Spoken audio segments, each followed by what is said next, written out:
And a pleasant good evening to you and yours, and welcome to the Brevard Sports Network for the Week 2 High School Football Week Ubrzati preview show.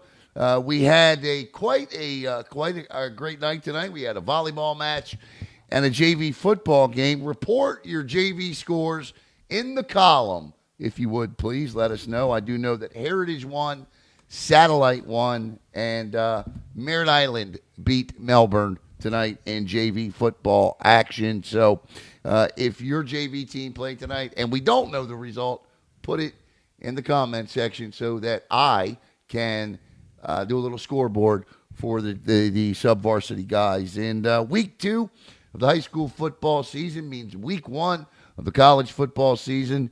And UCF taking care of business tonight as a 37-point favorite over Kent State. And the Gators, well, they're exactly what we thought they would be, as they are getting trounced by Utah at the moment. But we're not here to discuss college football. We're here to discuss high school football on the Ubrzati High School Football Preview Show. And to do that with me each and every week at this time is my good friend, Mr. Anthony Knockreiner. And Knock, it was week 1 back for you last week in Brevard County High School football.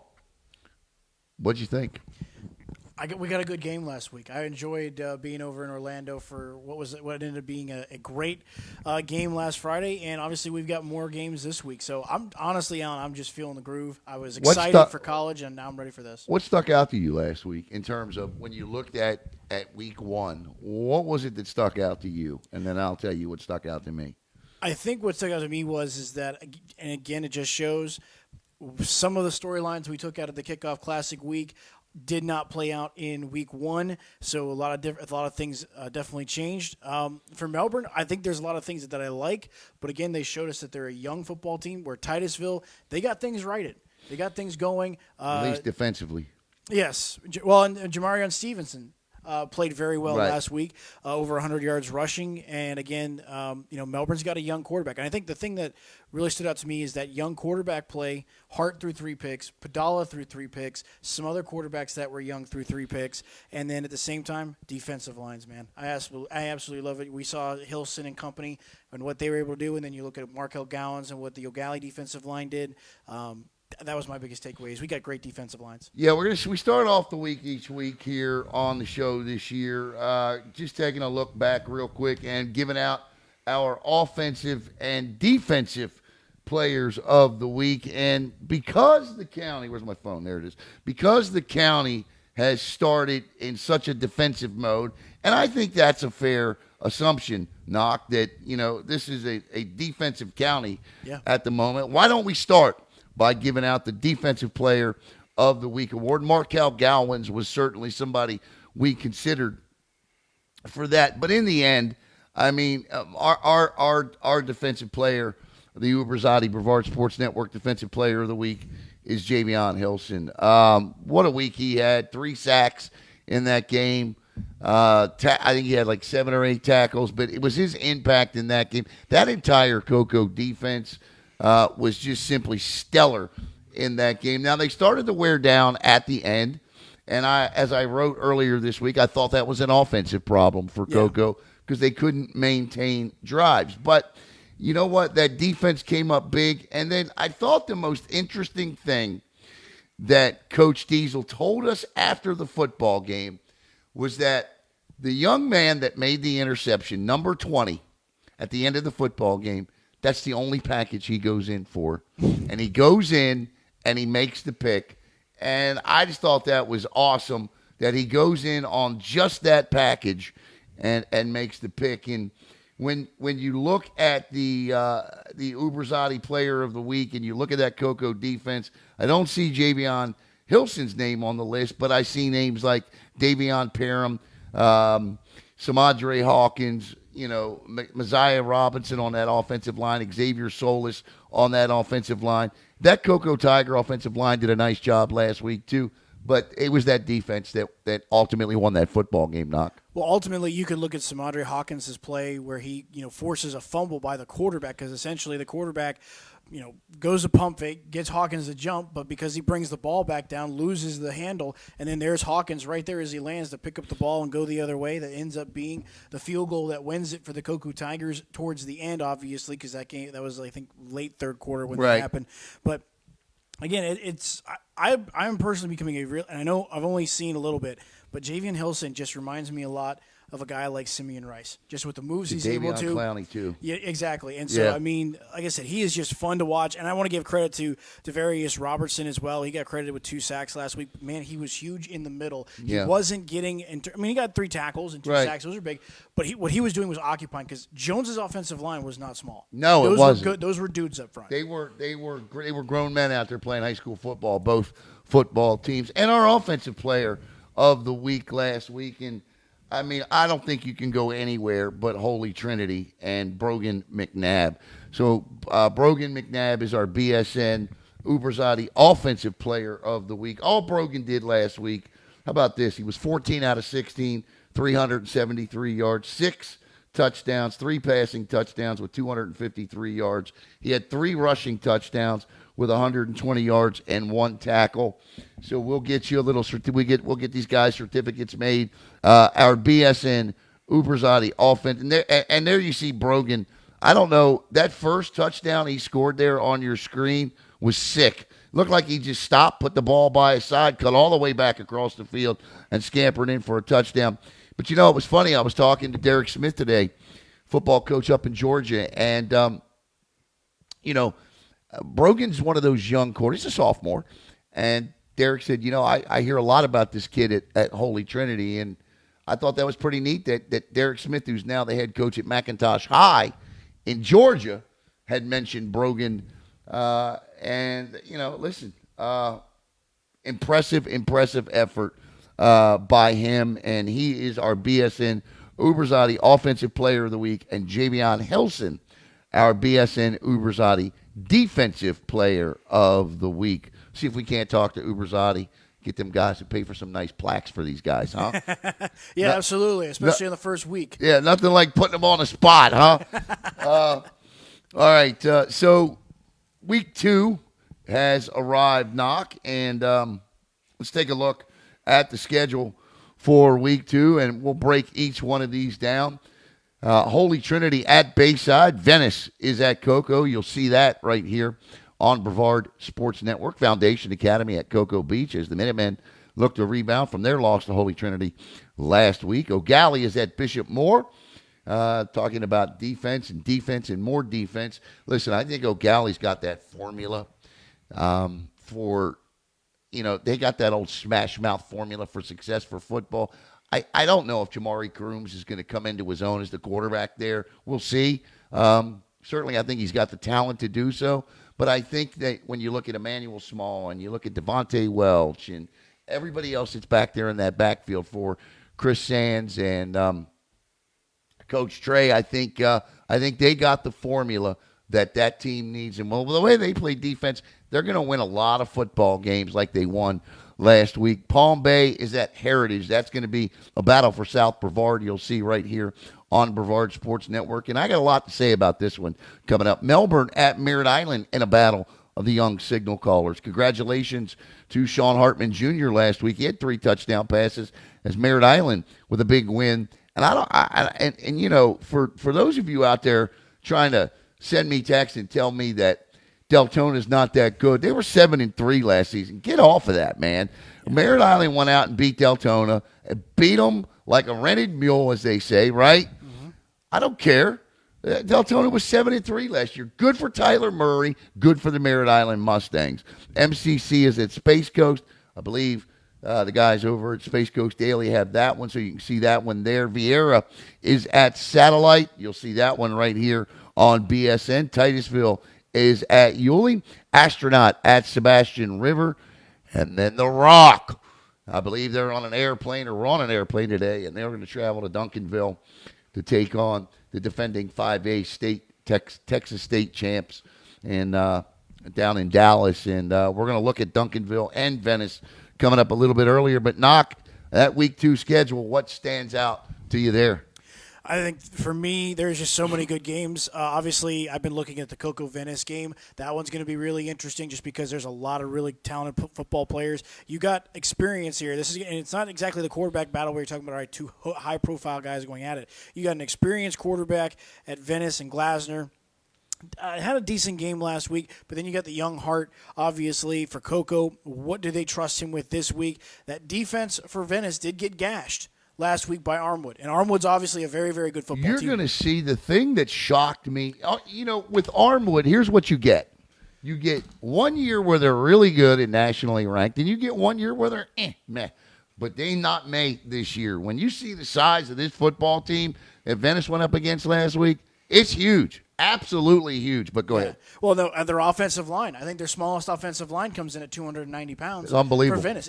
Absolutely unbelievable. They got speed to burn, I'm sure, as well. I believe it was C.J. Lewis, their wide receiver, had over 100 yards receiving, had a couple of touchdowns, had some big plays. But again, Venice fell to a tough Armwood team. And obviously, listen, hopefully everyone's doing okay on the west side of Florida with the hurricane and how that has handled things. And obviously, Venice having to deal with those situations too, because I believe Sarasota County was closed at least 2 days this week. So maybe 1 or 2 days of practice for them. Curious to see how that plays out. But like I said, our slate of games are just going to be fantastic. And I think going back to Merritt Island, what you talked about. Right. Talk about a team that, and I mentioned this at the top, that completely flipped the script Yep. on what we thought about them coming into week 1, now what we're doing and coming into week 2. Merritt Island looked really, really good.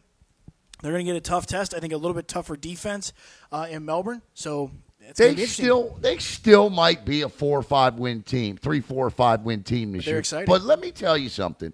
They're going to be fun to watch. Yeah. Ryder Veris last year was back in Merritt Island. He was at Cocoa last season. You got, Hartman, 11 of 20, 157 yards, 3 touchdowns, 1 interception.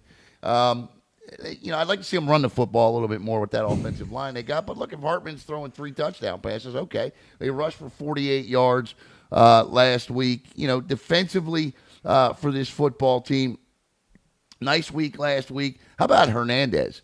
14 tackles for the senior Ethan Hernandez. 14 tackles for Ethan Hernandez. He was also a consideration for Defensive Player of the Week as well. But I like what this team has. And again, when you look at their schedule, yes, I get it. They play in an extremely difficult district. And I don't think anybody's going to sit here and pick the Merritt Island Mustangs to beat, say the Rockledge Raiders or the O'Galley Commodores, right? But here's the thing. They're going to give teams like Holy Trinity, Bayside, Satellite, Eustis games, and those are very, very winnable games for them.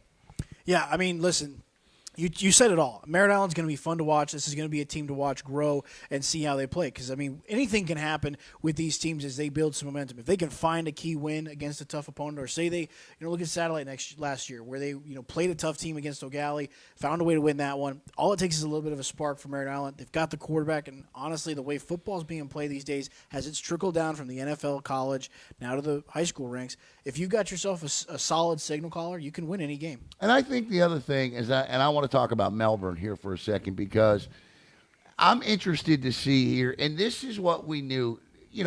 This is what we knew we were going to get with a young football team. Just like Merritt Island's young, Melbourne can come out this week and beat them 25-10 or whatever, But there's going to be the highest of highs and the lowest of lows when you get. Look, Melbourne replaced 20 of 22 starters, okay? Mm-hmm. What they did a couple of weeks ago in the Kickoff Classic, extremely, extremely impressive.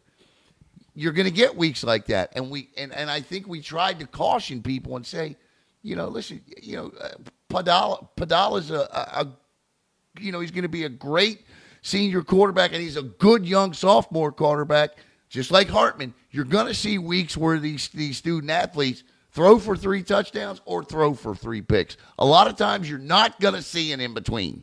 Yeah, no, and with young quarterbacks, they're still grasping a lot, and they're still learning a lot, and they're still trying to process all of the things because that only comes with live reps. That only comes with defensive coordinators on the other side scheming ways, disguising coverages against you, and also at the same time trying to figure out and build that repertoire with your wide receivers as a young quarterback. Okay, where can I place the ball where my guy is going to go get it, where it's not going to be attainable for the defender to go grab it as well. And I think that's also one of the cool parts. We're not quite yet breaking this game down officially, right? No. Okay, good. I'll save my analysis on that later. But the point is this is going to be a fun game for you to watch the growth of two really, really talented quarterbacks. I believe this game will be seen on Space Coast Daily as well, so you'll be able to see that there. Wyatt Vitava, right, engaging last week, all double-digit tackles. The three of them combined for 37 tackles last week. They had 37 of Melbourne's 75 tackles. So Panucci's got his dogs, so to speak, up front. Other games, well, I don't want to forget 8-man. Calvary Chapel looked to move to 3-0 tonight. That's incorrect. Week 0 counts an 8-man. So I was told today. So Calvary Chapel played Masters Academy tonight. Don't know how that turned out. And the Merritt Island Christian Cougars will play City of Life tomorrow night. So if you know what happened with Calvary Chapel tonight, put it in the comment section, please. Caleb, do we have any updates on JV football tonight? Someone said Bayside pulled a victory. They didn't say against who. Okay, so Bayside 22-14 over somebody. Bayside JV gets a win tonight. So congratulations to the Bayside Bears JV football team. Other games that you see there, we're really going to break down the three that we're doing. But MCC at Space Coast. This is Space Coast's first game of the year. Melbourne Central Catholic looking to move to 2-0. So I'm not exactly sure what Space Coast has, but we'll find out tomorrow night, Knock. Yeah, I mean, listen, this is going to be a tough one for Space Coast. Obviously, MCC with Day Farmer. We saw the highlights. We've seen what he can do, the acrobatic catches, all those types of things. So he's going to be really tough. Obviously, Coach Clifton Nichols is going to have his defense keyed up, and he's going to be watching Farmer as well. But, again, MCC's got a ton of athletes. But for Space Coast, again, it's about growing with that program. Obviously, this isn't an SSA type game for them, obviously. But, again, I'm looking more towards, okay, what does Space Coast do in the type of games where they're going to get their conference opponents or whatever those SSSA games are called. District Conference? Right, yeah. Something. District Conference games. And Titusville, and listen, the good news for MCC is that, as we have discussed here on Brevard Sports Network, Coach Nate Hooks has talked a lot about playing for a state championship this year. And I think in order for a team to do that, you have to have your guys, the ones that you're going to be counting on, step up. And we saw Day Farmer step up last week with nearly 170 yards. By the way, I want to say his brother, Tay Farmer, with a heck of a week down at St. Thomas University last week. He had a couple of touchdowns and 150 rushing yards as well. So the Farmer's doing quite well, I might add. And you had Justin Woolard with over 100 yards receiving, and the freshman quarterback threw 3 touchdowns last week. So Hooks has got his guys performing where he needs them to. Yeah, and listen, this is a game for them to, again, and again, I'm not trying to spell disaster for Space Coast. No, I'm not either. They're going to compete, but the thing is that obviously MCC's got guys that are just a little bit more talented on their roster, and I think the thing for Space Coast is again, what can they achieve in this type of game against those type of athletes? Where can they find strengths that they can build upon going into the later portion of their season? Cliff Nichols told us at Walk-Ons that this was a year in which he wanted to find out and get this program back on right foot again. Again, I commend Space Coast for jumping to the SSAC, and you know what? Who knows? You never know what can happen tomorrow night. Space Coast has had an extra week to prepare, so we'll see. John Holmes will take his 1-0 Titusville Terriers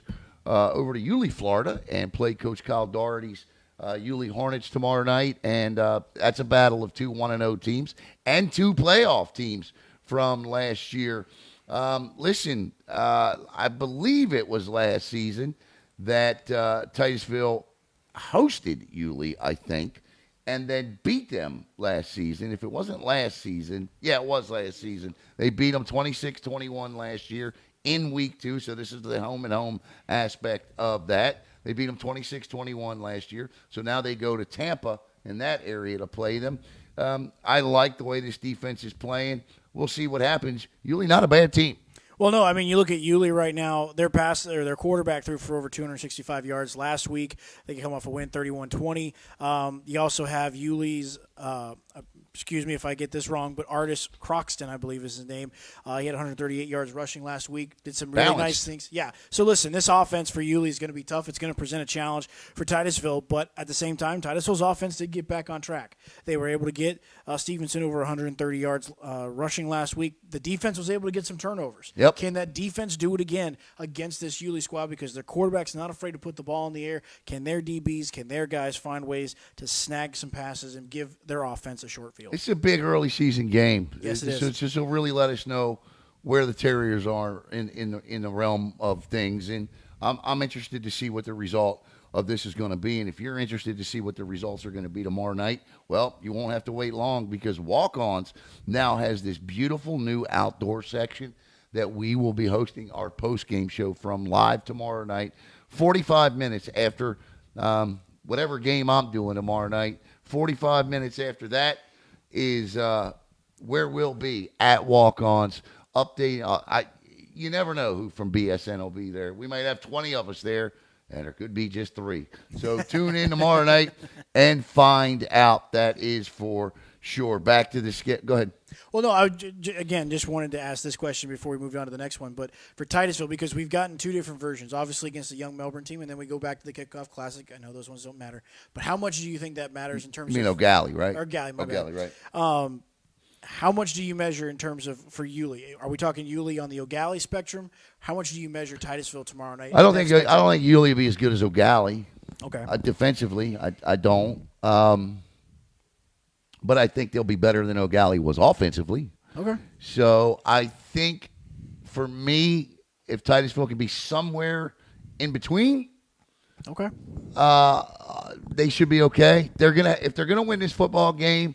Listen, for me, Josiah Allen has struggled to start the season at the quarterback position, but you got Jamarion Stevens back there doing his thing, the reigning BSN MVP. Josiah Allen is way too good of an athlete not to, kind of pull the reins in and make the corrections. So I expect Josiah Allen to be just fine. I expect this Titusville offense will be just fine. And they'll start throwing the ball a little bit more consistently. And when you got a guy like Stevens back there with the play action, a lot of things can open up. John Holmes likes to play that power football game, but he's not afraid to go down the field either. So we may see a little bit of that tomorrow night over at Yulee. All right, so Astronaut at Sebastian River. This will be an interesting game. Coach Logan Halleck goes down to Sebastian River. Sebastian River, another team this year that jumps to the Sunshine State Athletic Conference, which was kind of surprising to me. But I actually like Astronaut in this game tomorrow night, Knock. I do. I think Coach Halleck has created a new vibe up there for the War Eagles, and I like Astronaut to go down to Sebastian River and win this thing tomorrow night.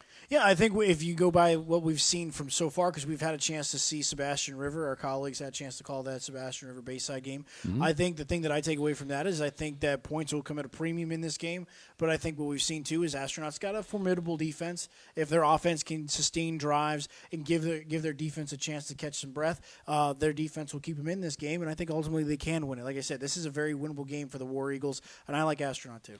Holy Trinity at Bayside. Knock. We'll start our official breakdown of these games this week right there. How do you see this one playing out? I think after seeing what we saw last week, I have to give Coach Hurley Brown a ton of credit, and I have to eat some. We were wrong. I was way wrong. I was too. We're sorry, Coach. we make mistakes.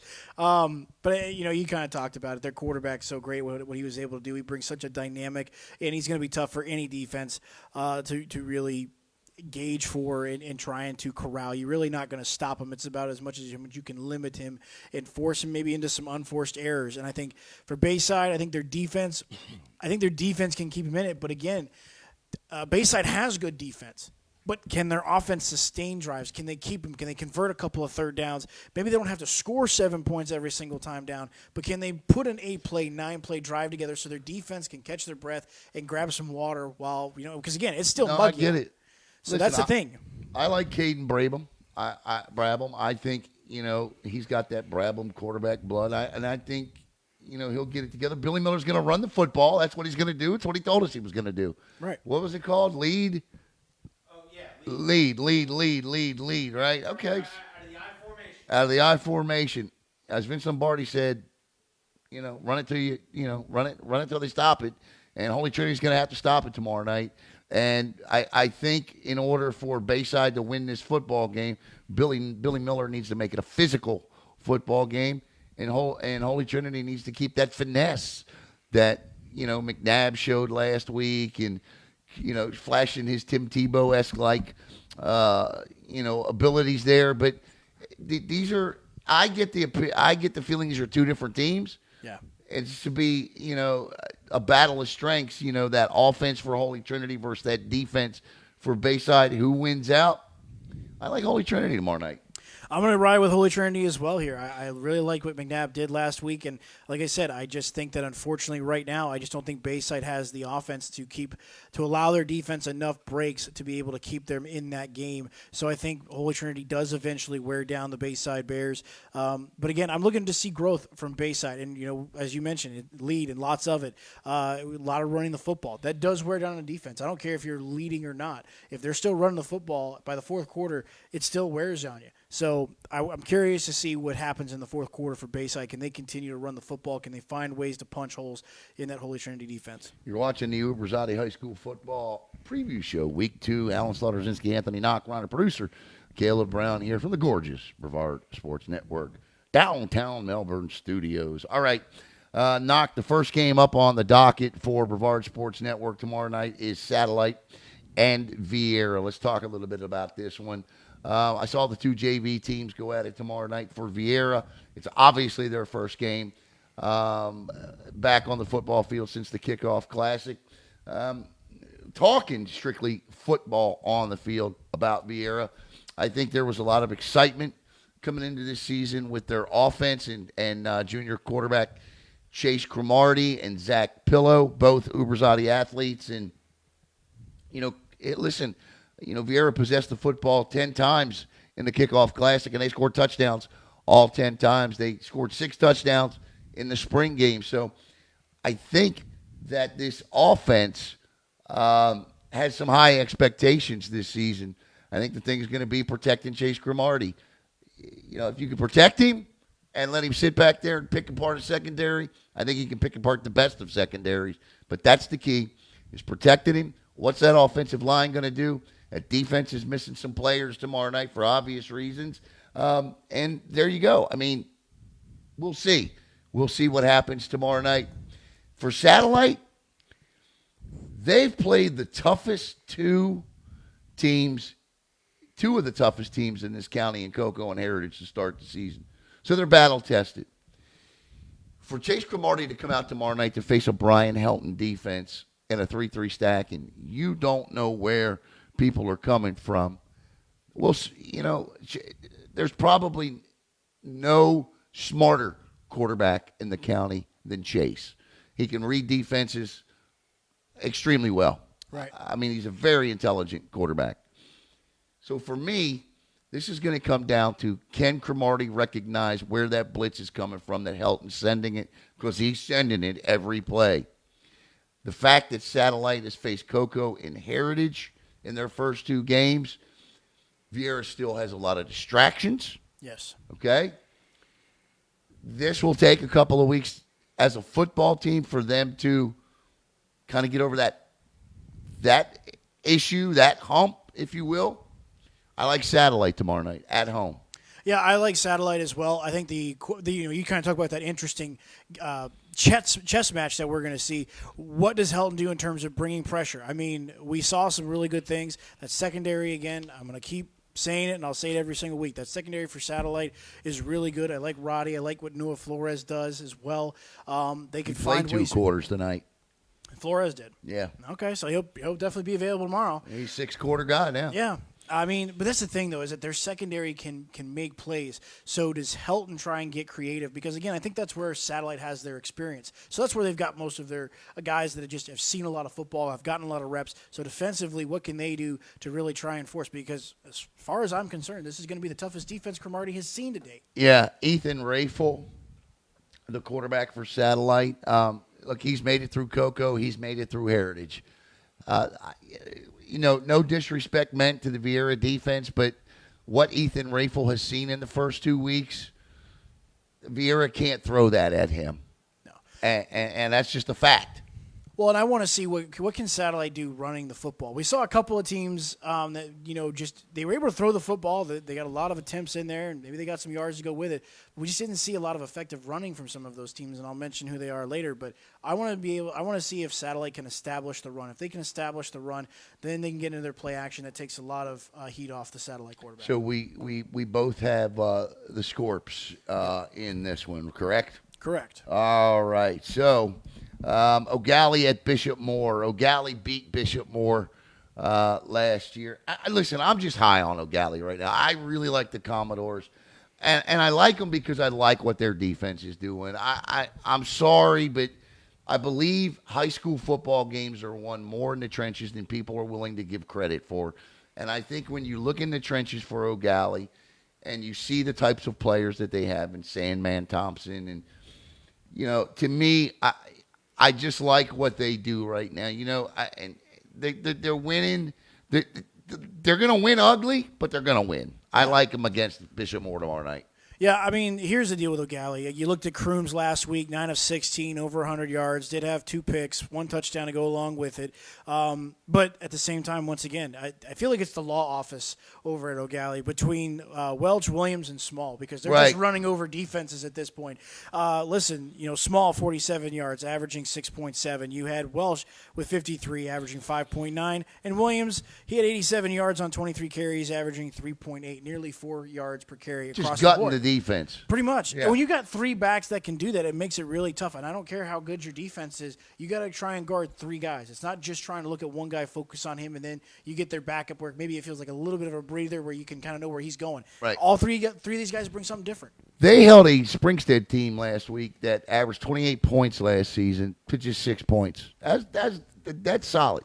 Well, listen, I mean, I love that. Again, I'm working on something for it, but O'Galley and Cocoa, their defensive lines, talk about 2 of the best. I want to see Heritage. I know Heritage is throwing their defensive line in there, and I have no doubt. But, man, when you talk about what Gowans does, when you talk about Thompson, you talk about Brendan Brown as well in the size, just the athletic and the pure size and speed that defensive line for O'Galley brings is tough for any offensive line. We talk about those trenches, but I don't want to forget that O'Galley secondary either. And we talked last week, we lauded all over, and deservedly so, Xavier Larice last week. He had 1 interception last week, but you also had, I'm trying to think who it was that had 2 interceptions. A.J. Forehand with 2 interceptions last week. So they, they created 3 turnovers last week. So now, I'd like to see them get to the quarterback a little bit more. They didn't at least report any sacks. But I think Gallons at least had 1. At least from his Twitter account, I think. Yeah, so I'd like to see him get to the quarterback a little bit more. But Gallons, 5 tackles for a loss. So, yeah, I like O'Galley against Bishop Moore tomorrow night. Are you in with that? Yeah, I'm going to go with O'Galley over Bishop Moore as well. But I think it's going to be another low-scoring game. I see this 20-14, 20-13 type of ball game. Yeah, I think anything O'Galley's going to be involved in this year until we see that offense really explode through the air a little bit. It's going to be that way. Melbourne at Merritt Island. You like? That's another good game, but then we talked about, too, is the quarterback battle there between Hartman and Padala. Padala put over 200 yards, threw 45 times last week as well. I was a little surprised. I was a little surprised by that.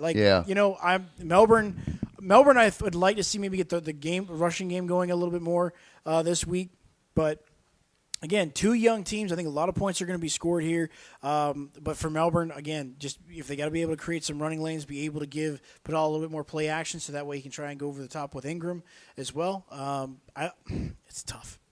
But it's tough for Mel Highgrad. But I'm still gonna ride with the Bulldogs. I think they win by 3 here. I think it's gonna be. Who do you think? Who you got? I got the Bulldogs. I'm gonna agree with you. I think the Bulldogs bounce back this week. Yeah, I think they bounce back this week, and I think if you do run the football a little bit more, Jeff Panucci's defense, I think he's gonna have. He's got those 3 guys that registered. Led by Wyatt Batava. I'm with you here. I don't think this is going to be a 10-6 game. I can see these 2 sophomores battling it out all night long. But in the end, I think I'll take Jeff Panucci's Melbourne Bulldog defense. Lyle Neighbor, I think, rights the ship offensively. And I think we see the ups and downs of the young football teams, Merritt Island, Melbourne, Merritt Island. But I'll take Melbourne tomorrow night. I'll go with the Dogs. Well, so far, you and I have pretty much picked along the same board. Yep, we sure have. All right, in our next Brevard Sports Network game, Billy Palmer, Daryl Durand, and Rob Query will be down on this one. Palm Bay at Heritage tomorrow night. The battle for South Brevard. Knock. Talk about a game that a couple of weeks ago when we did our preview here was talking about. Is this a game that could potentially, trip up the Heritage Panthers? Obviously, they came off a big win last week. They did the things that they needed to do. They made big plays against Satellite, but this is going to be a stiff test offensively against the Pirates. The Pirates shut out Bayside last week. Can Palm Bay's defense do so once again? Can they find a way to really slow down Joe Tenta, who had 4 passing touchdowns last week? Very impressive week 1 display for him. And so it's tough. Again, this is one where I say, can Palm Bay's offense sustain drives against the speedy Heritage defense? That's going to be the big question here, because I think Palm Bay, at least early on, Alan, has shown us that they got a good defense once again. Palm Bay, I'm going to go down there, I think, Monday to practice if Coach Burke is practicing. This is a young football team. I talked to Coach Burke this week about this football team. This is a young football team. They got 4 really good, solid returning senior starters: Zach Emery Foster, Oscar Castillo, offensive tackle, Hayden Smith, and center Malik Gay out there. He likes his defensive line. His offensive line has size and experience. The defensive line also some size, but still very raw. He's got good leadership. We want to see it get a little bit better. But I think if you look at this football team, the one thing Coach Burke was impressed with was the depth that Heritage has. And not just Coach Burke, but anybody that looks at this football team. Oh, yeah. It's the depth. I mean, Adam Kasei didn't start last week, I was told. Damn. I mean, he didn't start. Wow. Right? So he came in. When you can do that, it's pretty impressive. I like Heritage tomorrow. I think it'll be tight early, but I think the Panthers pull away in this one. I don't think it's going to be like it was last week, with Satellite 41-0. But I do think that Heritage wins this thing by a couple of scores. Yeah, I was going to say, I expect Heritage to win. I mean, if they want to accomplish what they're trying to accomplish this season, this is a game for them. It's a good test offensively, but again, they need to put up some points here to just establish that. Because again, right now, if you look at it, a lot of people, and obviously we're not doing our rankings, but a lot of people are putting O'Galley maybe ahead of Heritage at this point, or maybe it's Heritage over O'Galley, because everyone's fighting for that third spot because we know it's Coco Rockledge at the moment. So this is a big one for Heritage because, again, they want to continue to ascend on that list. I want to say this the right way, I'm still not buying that Heritage has gelled or has complete team chemistry yet. I can't buy that. I can't buy that either. 17 transfers, I can't buy that yet. And, 17, 18-year-old, 2, 3, and 4-star student athletes. Listen, I love them all, but we all have egos, right? I mean, so there's got to be some of that going on. I think they will get this thing figured out. I know they will get this thing figured out. A 41-0 win last week is awfully impressive while still trying to gel as a football team. It's a damn good football team, and I think they take care of business. I think they pull away tomorrow night. I just think they wear down Palm Bay and win this football game by a couple of scores. Any more thoughts on this one? I mean, listen, it's just going to be fun to see. Obviously, Tenta and Alexander's gelling has come to fruition because, again, Tenta looked his way 6 times, 73 yards. I was proud of Joe last week. I was. Yeah, and so right now, Alexander, as talented receiver as he is, and Tenta and him hooking up so far early on, again, that's impressive, and that's what you want to see because Alexander had 2 touchdowns last week. No doubt. All right, that is our second BSN game tomorrow night. And so we talked about we took Astronaut over Sebastian River. We talked about Titusville and Yulee. We both like Titusville in that one. We talked about Vieira and Satellite. We both like MCC over Space Coast. We both like Melbourne over Merritt Island. We both like Heritage. We both like O'Galley. I like Cocoa Beach to bounce back tomorrow night against Foundation Academy. Do you? I like them as well. I think they're going to get everything going here. I think last week when you get punched in the mouth like that, it's all about how you respond, and I'm very curious to see. And obviously with Coach Waldrop, he's going to have those guys answering with haymakers, I'm sure, tomorrow. We both like Holy Trinity over Bayside tomorrow night. So that leaves 2 high school football games we have not discussed. The first one will take place on Saturday, and that's going to take place in Duncanville, Texas, right outside of Dallas. There's the Rockledge Raiders. Have traveled down to Dallas to take on, quite honestly, what is one of the best high school football teams in the country. Last week, they took on the 3A Texas defending state champ and just laid waste to them. 34-13, I think, was the final last week for Duncanville. I do have it on my bucket list now. I'm not entirely sure. Maybe you've already crossed it off on yours, but I do want to experience a Texas high school football game. Can I tell you a story? Go ahead. I lived in Texas. When I graduated high school, I had some issues with, I couldn't get into college right away. And it wasn't because of grades. It was a financial thing for me. So I had a job opportunity in Texas, and I took it. So I moved to Texas in 1988, and I was 19 years old when I moved there, and I stayed there for 2 years. And it was a fantastic 2 years. It really was, as you see, Duncanville. And I've seen teams like Dallas Carter play. I've seen those teams play, and I saw them play at Texas Stadium. Now, I didn't live in Texas for the infamous Dallas Carter football team, the one that sent 21 guys to play D1 and 11 guys to the NFL. But believe me when I tell you, Texas high school football is a different animal. It just is. And it starts with the stadiums. Oh, yeah. And it goes from there. I mean, you're looking on your screen right now. I mean, these look like 2 college football teams that are playing knock.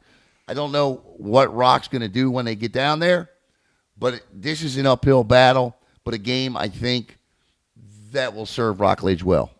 Yeah, this is a game that doesn't hurt Rockledge in any sort in terms of when we're talking about the playoff picture. This is all about building towards December because this is what playing these tough teams, playing this out-of-state team. You go back to Vieira when they went and played Allen, Texas. Let me just interrupt you real quick. On the screen is Duncanville's highlights from playing Jones last year, and Jones actually scored a touchdown first, but that was the highlight for Jones. Go ahead.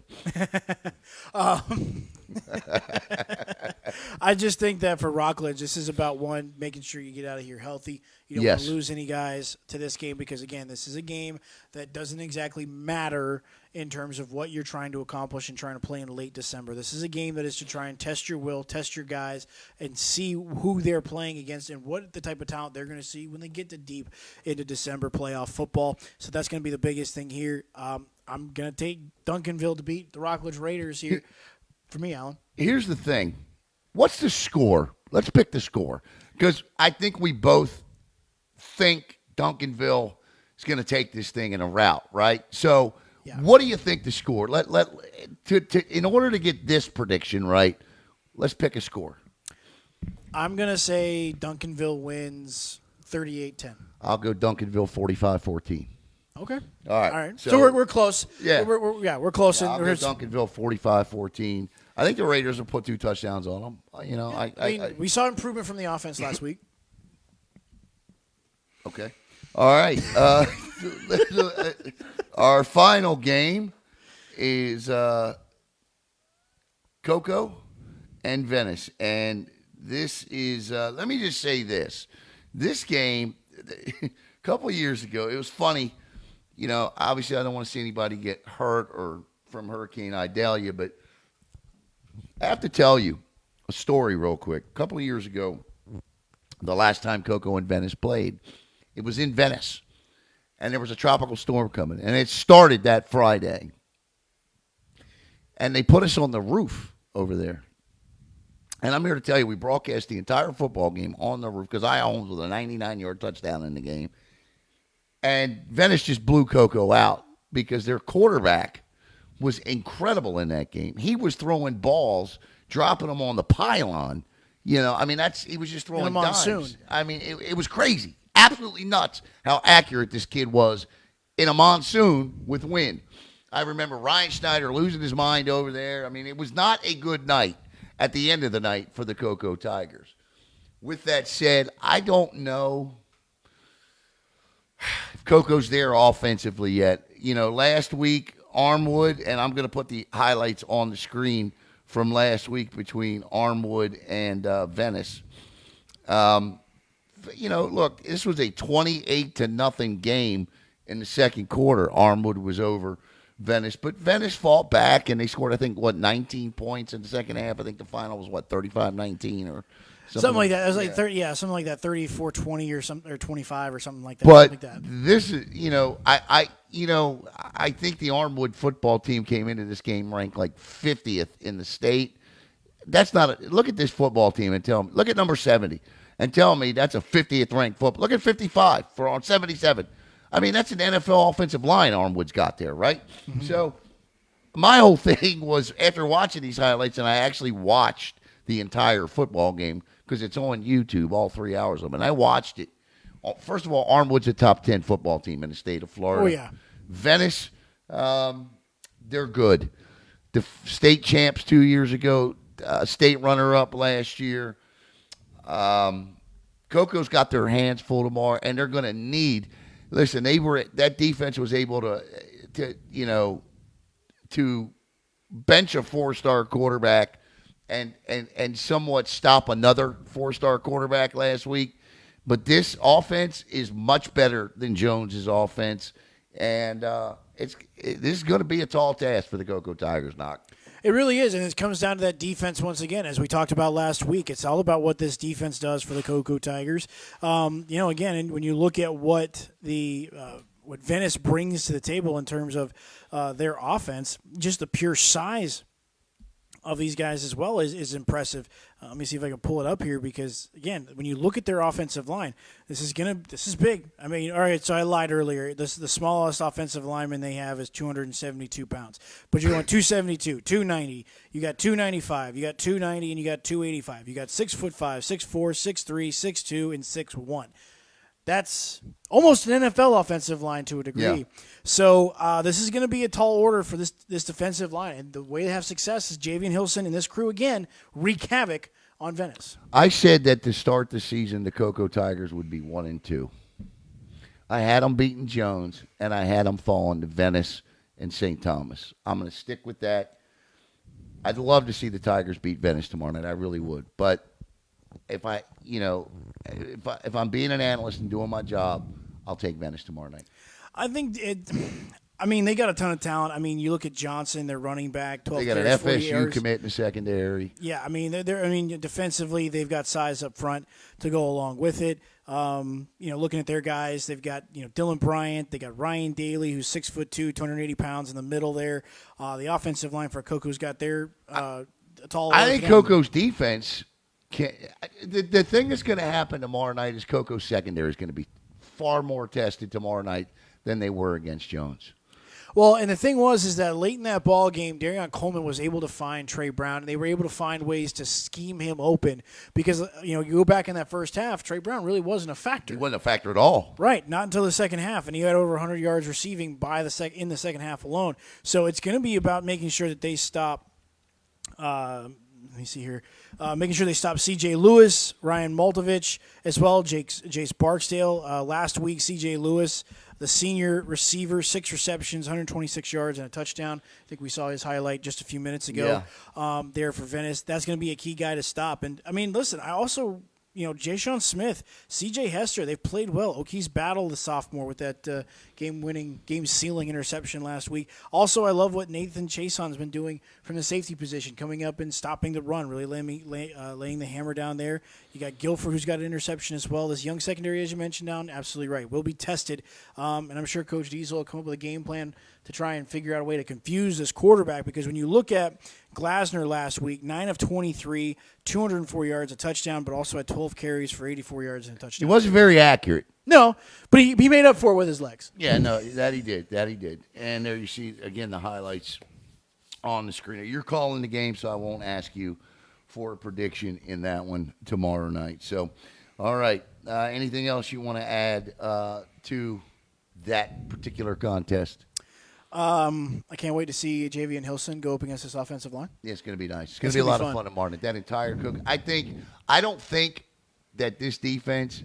I think this is going to be a slobber knocker, as Jim Ross would say, and I think unfortunately what's going to happen to Coco is that Venice will pull away late, is what I see.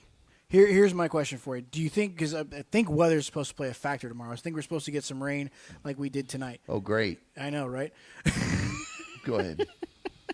If weather plays a factor, do you think weather could play a factor? If we start getting rain, do you think that plays a factor tomorrow night? So. I think these are big boys, and I think maybe the ball is sloppy. Maybe you get a drop or two, but I mean, these are big boys. Now, it could play a factor for younger players. True.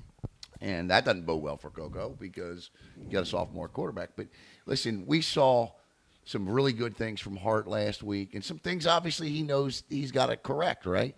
So what I really liked that I saw from Hart last week was his ability to get up, bounce back, step up in the pocket, and deliver a perfect strike. No, and let's face it too. Hart has got a very hard test here. We were talking about facing the level of talent on the Jones defense, the Venice defense. He's got St. Thomas Aquinas next week. Seminole, O'Galley. I mean, here's the deal. I mean, right now Hart's facing what I faced when I was in 6th grade twice with the FCAT. I couldn't pass it the first time. Now, look. Now we know. Knock as we wrap up here tonight on the BSN Ubrzati high school football preview show, week 2. Final thoughts going into week 2 as the schedule is back up on the screen again. I'm just really excited to see. We got some great matchups. I want to see what Palm Bay Heritage turns out to be. I think Palm Bay can play close with Heritage defensively and really force Heritage offensively to maybe struggle or maybe make some mistakes or be a little bit off schedule. That one's curious to me. I want to see what McNabb does as an encore against Bayside, against that tough defense. O'Galley at Bishop Moore. Want to see what that defensive line does. Very curious to see what Vieira and Satellite. I'm very curious to see how that game plays out. It's a great slate. I got to say that. We know what we're calling the game of the week, right? Venice and Coco. At Coco. But what do you think will be the game of the week? Ooh, I like that because sometimes the game of the week doesn't always live up to be right. that one.